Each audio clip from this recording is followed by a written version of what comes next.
Hi అండి, నేను మీ Proddatur sisters. ఈరోజు చేయబోయేది మొన్న చిన్న ఉసిరికాయలతో పచ్చడి చేశాం కదండి. ఈరోజు చిన్న ఉసిరికాయలతో జామ్ అండి. మిగిలిన చెట్టుకున్న ఉసిరికాయలు కోసి ఈరోజు జామ్ ప్రిపేర్ చేస్తున్నానండి.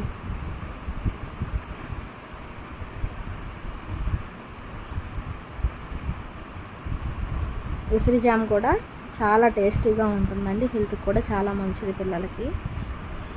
ముందుగా ఉసిరికాయలన్నీ కోసి శుభ్రంగా కడిగి ఆరబెట్టేసుకొని కొద్దిగా ఆయిల్ వేసి హీట్ అయ్యాక మనము ఎంత క్వాంటిటీలో అయితే కావాలో అంత క్వాంటిటీలో ఉసిరికాయలు వేసుకొని మగ్గ పెట్టుకోవాలండి.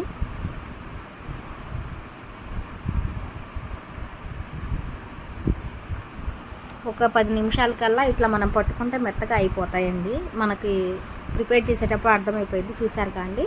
ఆ విధంగా మెత్తగా అయ్యాక మెత్తగా అయ్యే వరకు ఉంచుకొని స్మాషర్తో స్మాష్ అయినా చేసుకోవచ్చు, లేదు అంటే మిక్సీ అయినా పట్టుకోవచ్చు అండి. నేనైతే మిక్సీ పట్టాను. మిక్సీ పట్టడం ఇష్టం లేని వాళ్ళు ఆలు స్మాషర్తో స్మాష్ చేసుకోవచ్చు అండి. ఈలోపు కొద్దిగా 1/2 కేజీ పంచదార పాకం పెట్టేసి పాకం మరిగేలోపు కొద్దిగా ఫుడ్ కలర్ యాడ్ చేసుకోవాలండి. దాంట్లో వేస్తే రెడ్గా ఉంటలు కడుతుంది కాబట్టి కొద్దిగా వాటర్లో కొద్దిగా కలర్ వేసి యాడ్ చేసుకోవాలండి. చూసారా, ముందుగా ప్రిపేర్ చేసుకున్న షుగర్ సిరప్లో ఇవి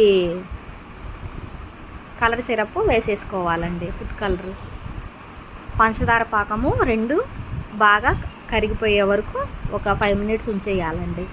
ఉంచేశాక మీరు స్మాష్ చేసుకున్న ఉసిరికాయ అయినా లేదంటే మిక్సీకి పట్టుకున్న ఉసిరిదైనా 2 అవి కరిగాక వేసుకొని కలిపెట్టుకోవాలండి.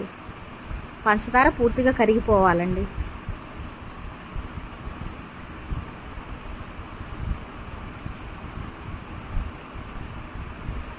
స్మాషర్తో స్మాష్ చేసుకుంటే మాత్రం లోపల విత్తనాలు తీసేసుకోవాలండి. మిక్సీ పట్టుకుంటే అంతగా అనిపించదండి. చూడండి, నేనైతే మిక్సీ పట్టాను. ఆ మగ్గిపోయిన ఉసిరికాయలన్నీ మిక్సీ జార్లో వేసి మిక్సీ పట్టానండి. విత్తనాలు వేడి చేసేసుకోవచ్చండి.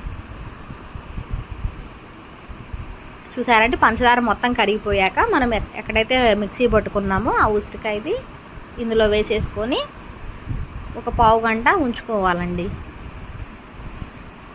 ఆ షుగర్ సిరప్ ఉసిరికాయకి పట్టే వరకు ఒక 15 మినిట్స్ గ్యాస్ పైన ఉంచుకొని కలిపెట్టుకుంటూ ఉండాలండి.